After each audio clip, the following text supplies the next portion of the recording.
So why do we turn away so many strong candidates from medical degrees in the UK? Why not create more capacity to train more doctors here rather than having to recruit from overseas?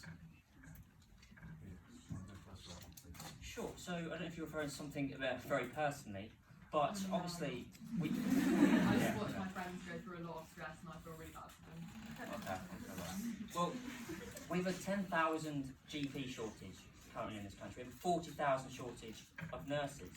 Now, I don't know the exact process you go through, or your friend goes through on that side of it, but certainly we do need to recruit here, and we do need to recruit more intensely. One of the reasons so many doctors and other medical professionals are leaving is because they're massively overworked, they're massively overstretched, and they're underfunded in hospitals and so on, which means that they can go off to Canada, Australia, wherever, and learn there. With nurses, for example, the government cut the nurses' bursary, right? Which means nurses now have to pay to train, and they have to pay for their expenses while they've done that. So many people aren't going into nurses. That's another barrier there, and that was a completely foolish and irresponsible thing to do. And we would restore that nurses' bursary so you can go and do that. I don't know exactly why, perhaps a particular institution would deny one, but certainly they should be recruiting here. They should be recruiting as much as possible, while also appreciating that we do have a lot of foreign-born medical staff in the NHS, and we should still value those as well. But it shouldn't necessarily be any preferential treatment. Okay, thank you. Dave? Yeah, it's a very good question. And one answer is that the Conservatives don't believe in the state. They want to shrink the state. They believe in a cowardly state. They see a problem like people that are ill, and they think the state is no good at solving it. They think everything can be left to the free market. And we know the free market doesn't work in all instances. It's great in small businesses, some businesses. I owned and ran a small business for 25 years. And there's a lot to be said for the free market when it can solve problems. When it can't solve problems like the National Health Service, we need to invest in it. The Conservatives have already cut the state, and I have to say it, for 5 years they did that with aided and abetted by the Lib Dems. They caused austerity, they cut funding for nurses training, for all sorts of training, and now they're saying they're going to invest in it again. I don't believe they will invest in it again, because they want everything to be, as much as possible, to be privatised.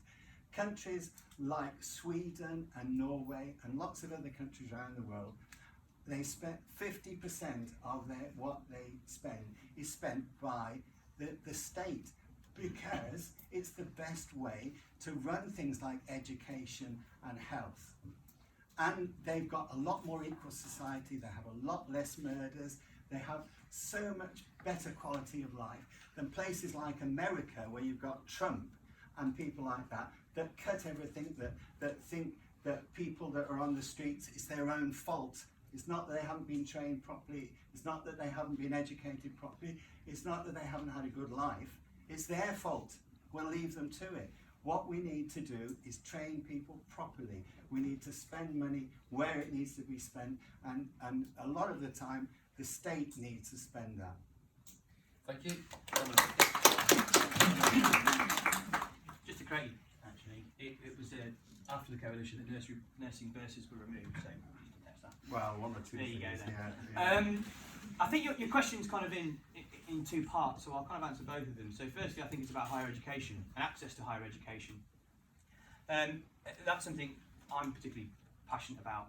The Conservatives removed maintenance grants, so that's making it more accessible for people to go to university. It's something that we would introduce straight away. Would we look to lower the standards of any university? No, we shouldn't be. But what we should be doing is providing people like yourself, whoever it might be, who want to study medicine, who want to study these really important subjects that we need in our society. We need more nurses.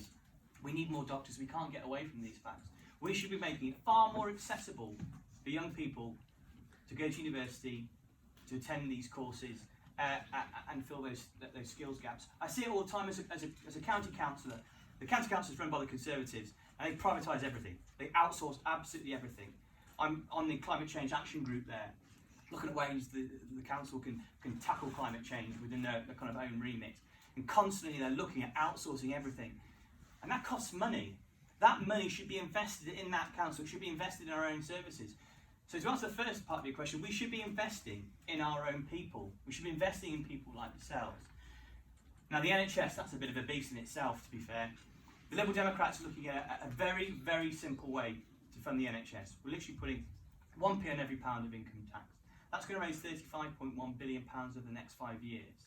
That's a cash injection into the NHS, which can help solve a lot of the issues we have in terms of retention, in terms of staff. And if we can cancel Brexit tomorrow, a huge percentage of our NHS staff force will not be leaving.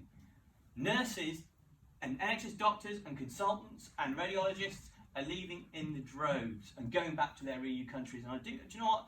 With the way this country has treated them in terms of Brexit, I do not blame them. So if we cancel Brexit overnight, we'll be able to retain that workforce. The Dean's probably going to talk about producing 50,000 new nurses. And I'd really like him to elaborate on how he's going to break that number up, because 80,500 of those are actually current nurses who are working at the moment, and they're so desperate to keep. So in that second part, we need to be properly funding our NHS and creating true pathways that we can have our young people coming through and filling those vacancies. I think that's really, really important. We need to be thinking about those opportunities and investing in our future. And mental health is something the Liberal Democrats have led on from the outset. We're looking at ring fencing, about 11.4 billion, if I'm not mistaken, of that money I talked about raising into mental health services. My wife's a mental health professional. She retrained. She was an actor, and she went up and she retrained to become a mental health practitioner. She's a drama therapist. That is an example of how the Liberal Democrat skills wallet will work. So we're looking at introducing about £10,000 of funding that you can access any time in your life. So when you finish your schooling here, you don't have to go straight to university. You don't have to go to medical school. You can travel, you can live, you can learn, you can move all around Europe, get some really good life experience and come back, and that might actually help you later in life to get on to a medical degree. So for me, it's about opening pathways, making higher education accessible, properly funding our NHS and giving opportunity. The Liberal Democrats are the party of opportunity. I'm a living, breathing, walking example of that. Having only joined the Liberal Democrats 2.5 years ago, look where I am now. So we are the party of opportunity. I want to give that opportunity to people like yourself. Thank you. Thank you very much, Dom. I think your question was about access to universities for students like yourselves or your friends who want to study medicine. And I thought it slightly sticks in the throat when the Liberal Democrats say that they want to invest in you and get you set up to get that university place when they want to abolish your school. Because Dominic Skinner wants to abolish this grammar school. And he needs to answer that question first. So let me just try and tell you what I think is right. So universities, right, are doing, I think, a great job. We are getting, in England certainly, where we have a different system, say, to Scotland, where Scotland chose to take fees away. England attracts more students from deprived backgrounds, from backgrounds where their families have never been to uni, into universities. That's a good thing. And you're right to say we need to invest more in homegrown doctors and nurses and medical professionals. The way the NHS is set up is that NHS England is run by a chief executive called Simon Stevens. He was recruited by the last Labour government. A great guy, a good guy, doing a good job. And we backed him. Right? And actually sometimes this stuff doesn't need to be party political, right? We backed him. Simon Stevens told Matt Hancock, the Secretary of State, look, I need £34 billion more additional spending by 2024, and we've made the largest cash boost investment in the NHS. 50,000 more nurses because we're going to offer them maintenance grants to get them into the NHS. 50 million more doctors appointed, GPs, because people quite rightly expect to be able to pick up the phone and get an appointment with their GP, and 6,000 more doctors. Now, the question you've got to ask yourself is, if you are distracted by Brexit, the whole of 2020, you've lost 1/5 of the time for you to do this, which is why you need to get Brexit done. Now, we have to make a choice. It is competing visions here for our country. Do we want to spend our life going over this subject, right? The psychodrama in Parliament, yet again, more dither, more delay, more discussion, right?